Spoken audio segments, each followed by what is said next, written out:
Shalom saudara, kita masuk Anda bertanya Alkitab menjawab Abam episode 321. Dari seseorang yang pertanyaannya adalah, Salam Pak Erastus, saya membaca ayat Imamat 16 ayat 10, ada seorang sosok yang muncul bernama Azazel. Sudah lama saya ingin tahu siapakah yang dimaksud ayat ini yang bernama Azazel. Moga Pak Erastus dapat memberitahukan siapa sosok ini. Saya pecinta suara kebenaran. Oke. Imamat 16 ayat 10 ya. Mari saya bacakan dulu ya. Imamat 16 ayat 10. Tetapi kambing jantan yang kena undi bagi Azazel haruslah ditempatkan hidup-hidup di hadapan Tuhan untuk mengadakan perdamaian, lalu dilepaskan bagi Azazel ke padang gurun. Ini memang menjadi pertanyaan banyak orang, apa yang dimaksud Azazel itu. Ya. Ada banyak penafsiran mengenai Azazel. Ya. Ada yang memandang itu nama dewa, ada yang memandang itu malaikat yang jatuh. Ya. Tetapi sebenarnya kata Azazel dari kata azaz itu artinya curam. Azaz artinya kasar, El artinya kuat. Ini menunjuk kepada pegunungan yang curam, kasar, dan terjal, di mana kambing hitam akan dibuang. Ya. Nah, pertanyaan tadi ada sedikit ketidaktepatan karena bertanya dari satu konsep. Anda sudah punya konsep Azazel itu seakan-akan nama orang. Bukan. Azazel itu bukan nama orang, ya. Ya. Azazel itu menunjuk tempat atau pegunungan yang terjal, ya. Ya. Di mana kambing yang jadi korban itu dilarikan atau dibuang ke sana. Dibuang ke sana. Azazel juga seringkali dipahami sebagai karakter yang buruk. Maka dibuanglah karakter itu. Jadi ayat ini mengatakan, tapi kambing jantan yang kena undi bagi Azazel, bagi bukit batu yang curam itu maksudnya. Harusnya ditempatkan hidup-hidup di hadapan Tuhan untuk mengadakan perdamaian, lalu dilepaskan bagi Azazel, ya. Bukit yang curam, ya, ke padang gurun. Ya. Padang gurun ada bukit-bukit terjal seperti itu. Jadi Azazel bukan nama orang, ya. Walaupun ada penafsiran nama dewa, nama malaikat yang jatuh, juga bisa menunjuk karakter yang buruk. Nah, ini juga bisa terkait. Karena bukit batu yang kasar itu, yang curam itu menunjuk karakter yang buruk. Dan kambing yang menjadi korban, ya, itu dilarikan ke tempat itu, artinya dibuanglah karakter-karakter buruk. Jadi kalau sudah diampuni dosanya, ya jangan melakukan perbuatan dosa lagi atau jangan berkarakter buruk. Itu Azazel, ya. Itu bukan nama orang, lebih menunjuk bukit terjal yang curam. Tempat di mana kambing yang dilepaskan akan menetap. Oke. Dari wanita usia 34 tahun single. Halo Pak Erastus, saya tahu gereja Rehoboth diajak teman ikut seminar waktu sebelum pandemi. Terkadang saya suka dengar khotbah kalau lagi mood. Saya punya trauma yang namanya sebuah pernikahan, efek kehidupan pernikahan orang tua saya. Ya, dalam kurung perselingkuhan, KDRT. Orang tua sekarang yang sudah pisah secara ucapan. Jadi secara hukum tidak, ya. Tidak mendapat kasih sayang orang tua. Tidak pernah saling bercerita antara keluarga. Dan selama pandemi, usaha orang tua menurun drastis, tidak ada income dan harus membayar hutang bank, aset pun ada di bank semua. Tempat yang saya saat ini saya kontrak harus pindah bulan Januari. Saat ini sedang mencoba cari solusi apa yang harus dilakukan untuk punya tempat tinggal. Melihat KPR rumah untuk cicilan masih belum sanggup. Dengan adanya masalah ini pun saya sangat sulit berserah sama Tuhan. Apa karena saya masih punya luka sama orang tua saya, terutama papa, jadi tidak percaya dengan Bapa di surga. Oke. Anda ini orang sakit, ya. Sakit dari pengalaman masa lalu, goresan atau guratan masa lalu orang tua yang berselingkuh, entah papa atau mama, biasanya papa atau ayah. KDRT, biasanya ibu yang dipukuli.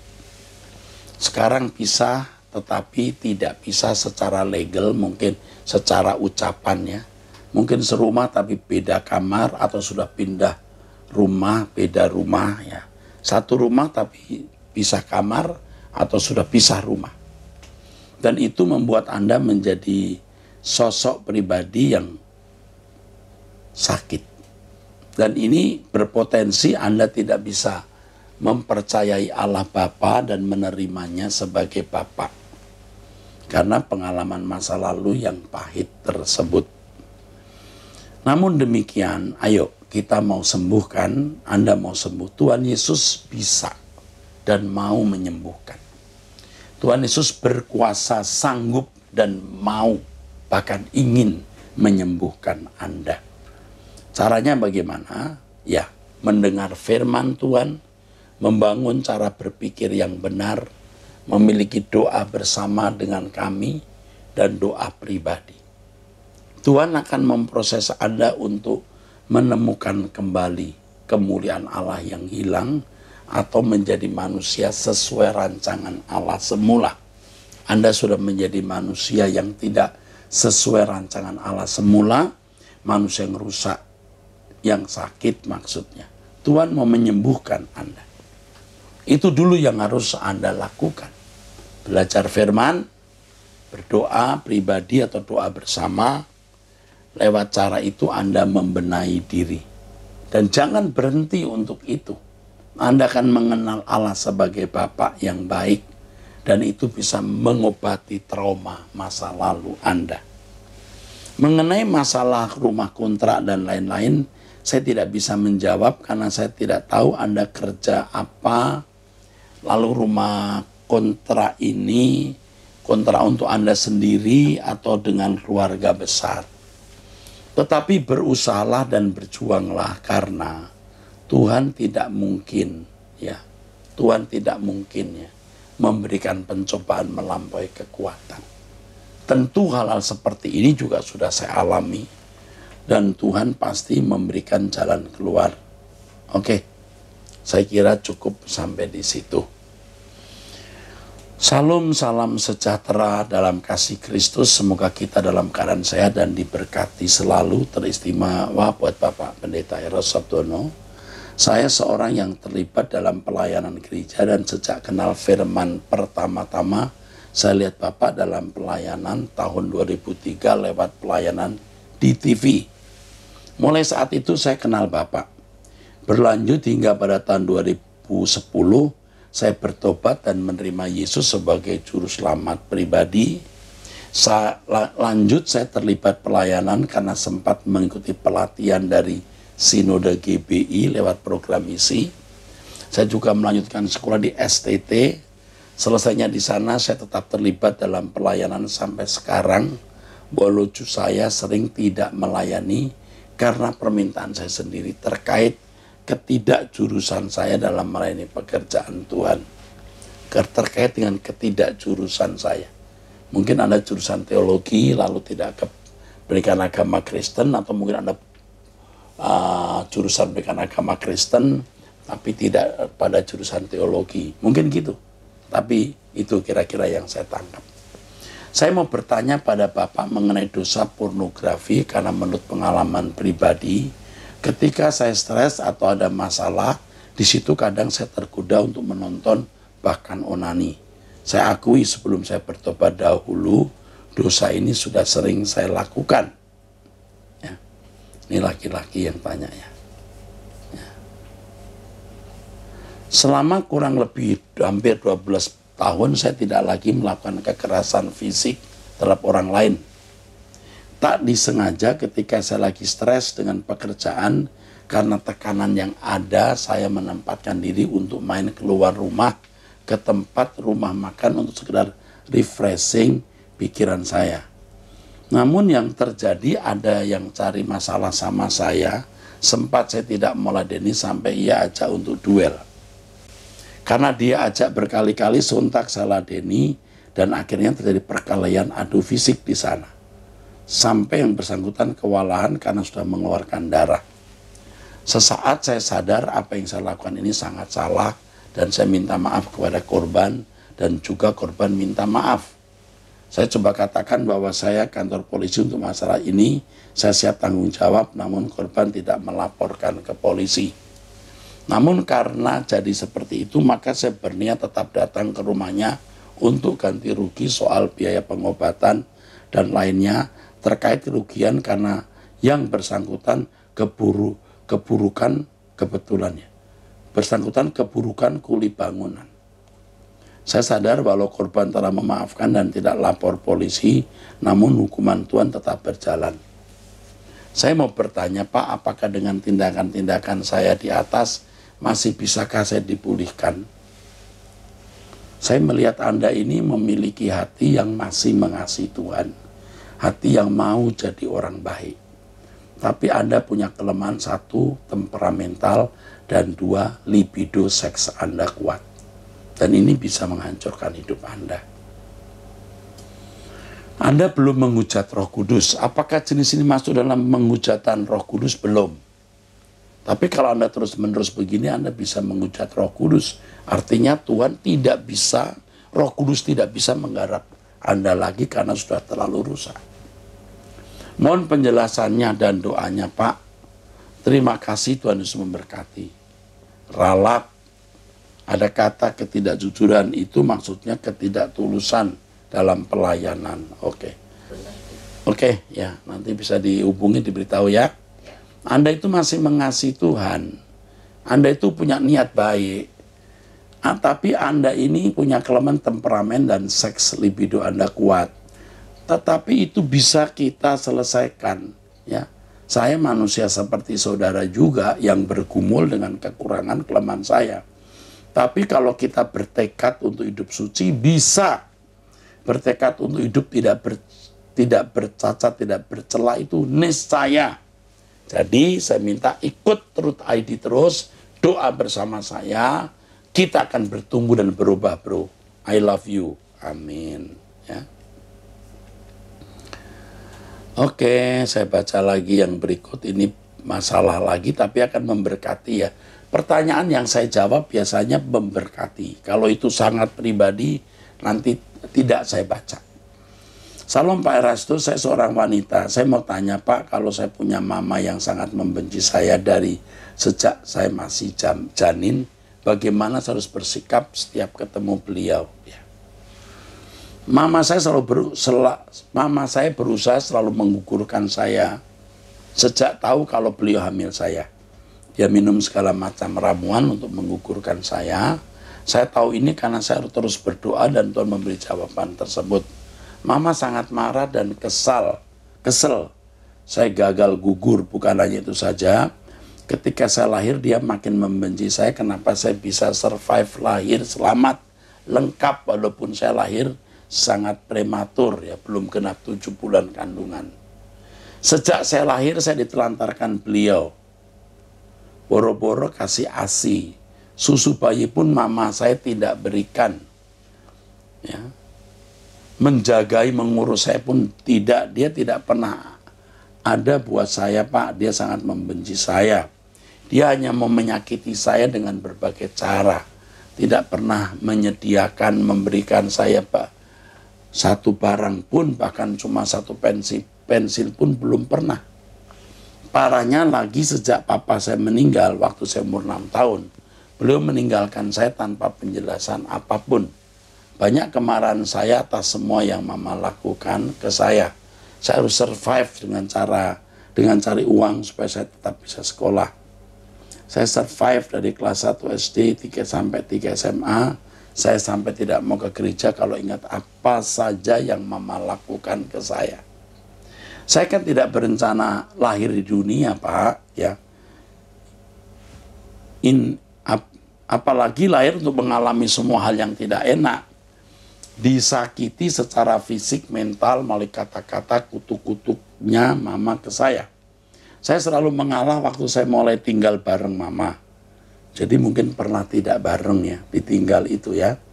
Saya menyesal tinggal bareng mama. Saya dimanfaatkan habis-habisan, Pak. Saya harus menyediakan makanan yang enak-enak, tapi saya tidak boleh ikut makan bareng. Wow. Berdoa bersama pun tidak pernah, apalagi komunikasi tidak ada sama sekali.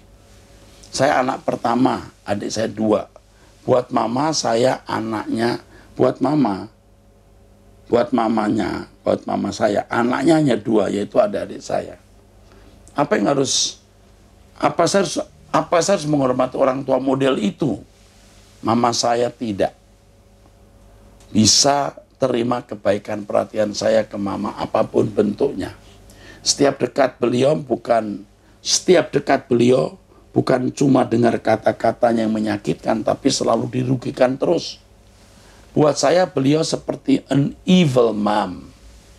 I must do anything for her, but she never do anything for me. Saya pernah sakit parah sampai rasanya kayak mau mati pun, karena demam berdarah saya ditelantarkan, tidak dibawa ke dokter, tidak disediakan makan. Adik-adik saya yang sikapnya sama ke saya. Aduh. Setiap hari saya menangis karena tidak tahan dengan perlakuan orang tua sendiri. Tidak tahan dengan perlakuan keluarga sendiri. Bagaimana saya harus bersikap dengan orang tua model begini, Pak? Apa harus hormat dengan orang tua model begini? Saya sampai rasanya mau gila merasakan hidup kayak di neraka dengan mama sendiri.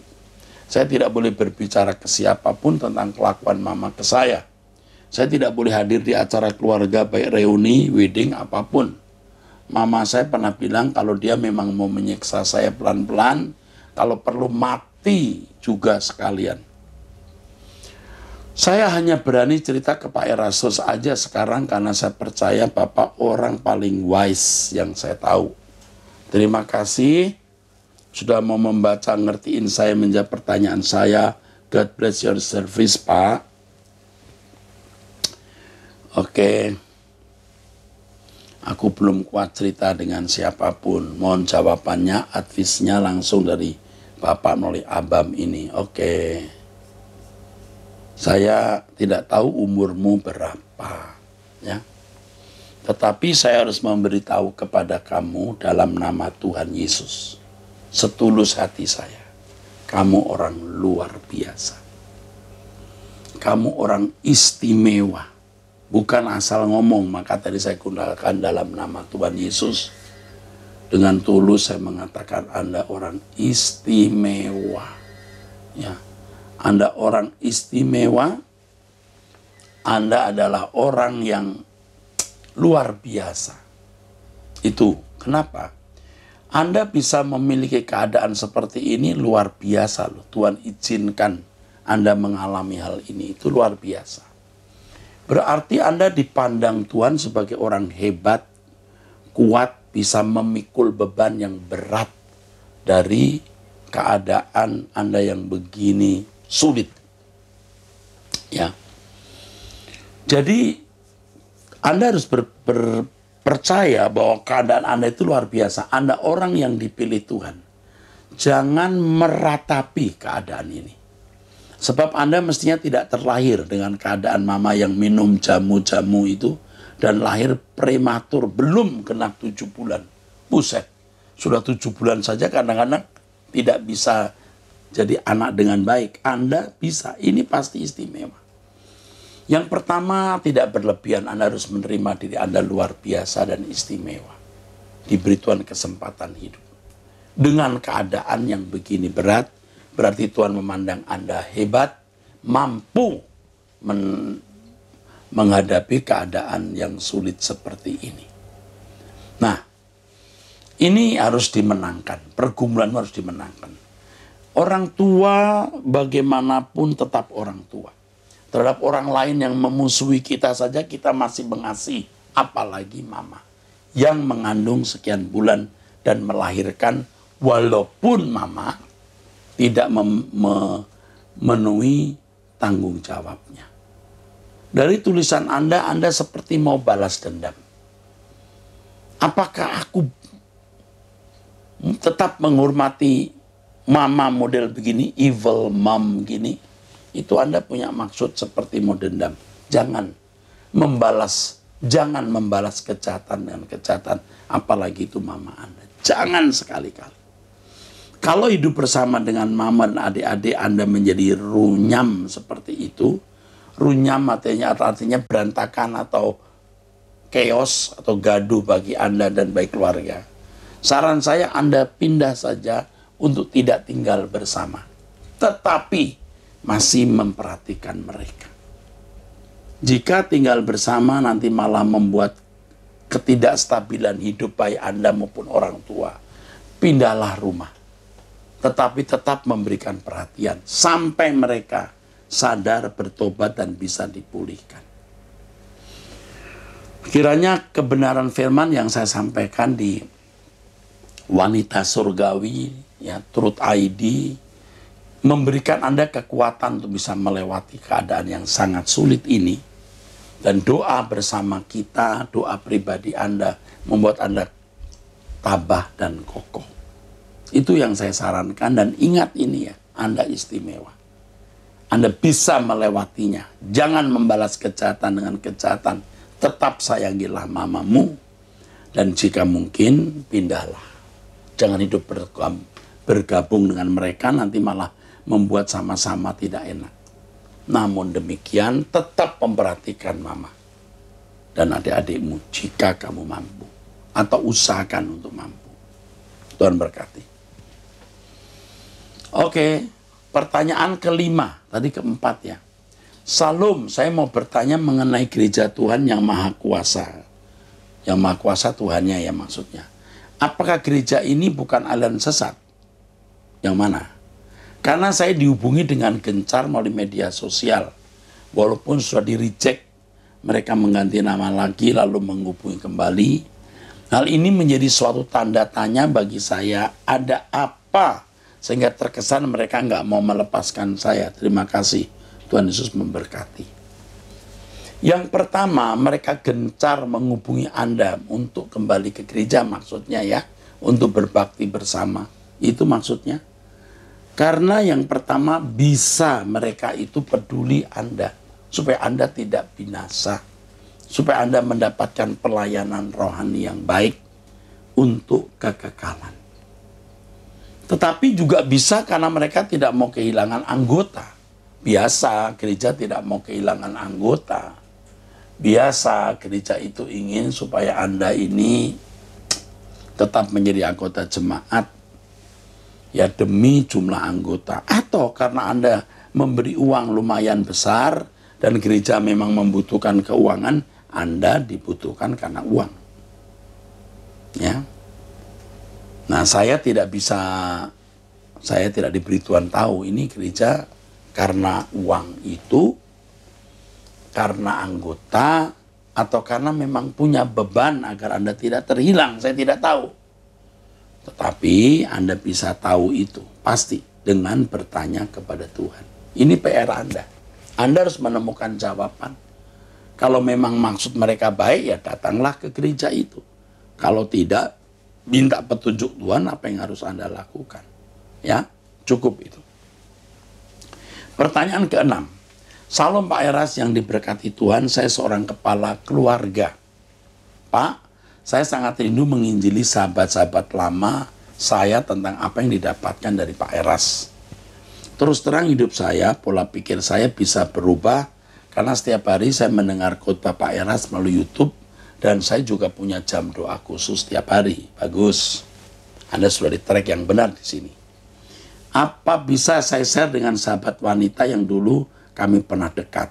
Nah, kayak ini masalah. Sebaiknya Anda bisa men-share, tapi tidak membuat hubungan lagi. Tidak membuat hubungan lagi, itu mutlak, absolut. Tapi di hati saya tidak lain hanya untuk supaya dia mengenali Injil yang murni, karena dia pelayan di gerejanya, tapi saya tahu dia belum mengenal Injil yang murni. Bagus. Bagus, supaya dia diberkati ya. Saya sering mengirimkan video khotbah Pak Eras ke dia, dan dia sangat senang, sehingga saya rindu untuk berbicara langsung dengannya. Itu salah. Berbicara langsung dengan mantan pacar, mantan selingkuhan atau mantan gebetan, itu tidak boleh. Atau teman tapi mesra, juga tidak boleh. Yang menjadi kendala adalah istri saya. Lah, ini ada istri juga. Anda sudah punya istri kan? Yang tidak mengizinkan saya dengan alasan dia mantan saya. Ya, istrimu benar. Saya dukung istrimu. Terima kasih atas tanggapan dari Bapak. Tuhan kiranya memberkati Bapak dan keluarga Bapak. Saran saya, Anda menyerahkan pelayanan ke teman wanita itu ke orang lain. Dan kalau Anda tidak keberatan, kasih kami. Kami akan yang membagikan, bukan Anda yang membagikan. Cari teman perempuan untuk membagikan kebenaran itu kepada teman wanita itu yang mantan itu, entah mantan apa itu ya. Kalau Anda nggak bisa, Anda bisa minta tolong kami yang akan mengirimkan. Jangan berhubungan lagi, jangan kontak lagi, apalagi bicara-bicara. Wow, itu pantang, tidak boleh ya. Diteruskan lagi. Oke, sekarang pertanyaan yang ke-7. Pak Eras, saya kenal Bapak dari YouTube belum lama ini. Hati saya sedang bingung dan tidak damai. Mohon Pak Eras jangan marah dan mau membaca dan menjawabnya. Saya ibu rumah tangga usia 53 tahun dengan 2 anak, yaitu usia 28 dan 22 tahun. 28 wanita dan yang 22 pria.